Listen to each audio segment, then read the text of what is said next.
In SPQR, what I've tried to do is write a history of ancient Rome from the very beginning till the 3rd century AD, but from a new 21st century perspective.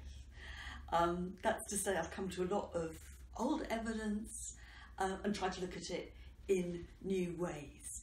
And one of the things I've particularly been thinking about is how Rome and the Roman Empire dealt with migration, with boundaries, with what it counted to be a Roman citizen.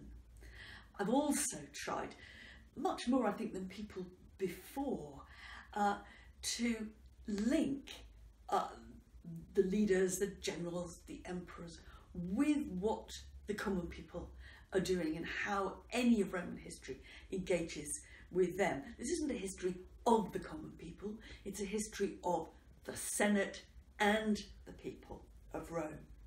And I've had great fun doing it. Partly it's the work that I've been teaching and learning and researching for about 40 years, and so a lot of it's in my head, but it's been good fun finding out all kinds of new things.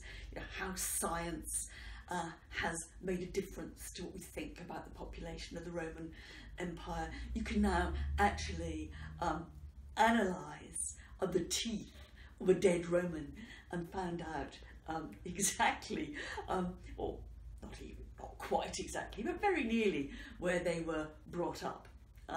The trace of where you grew up still remains in your teeth until the moment you die.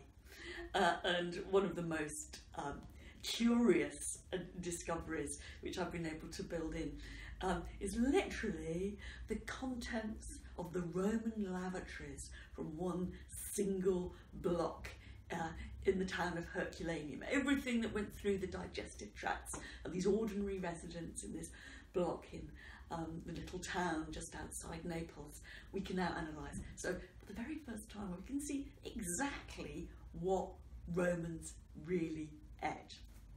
Now, in doing all that kind of thing, I mean, I hope some of the fun that I've had comes over to people who read the book.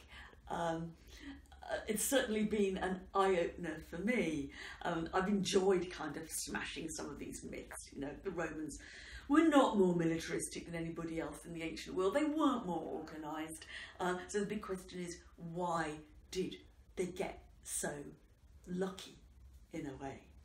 And that was one of the big questions that when I was working on the book, I really had to struggle with. The question of how did this little town by the Tiber, which was really not much to write home about, how did it get so big? When did Rome become special? So I kind of worked out what I thought the answer to that would be. I hope you'll read the book and find out.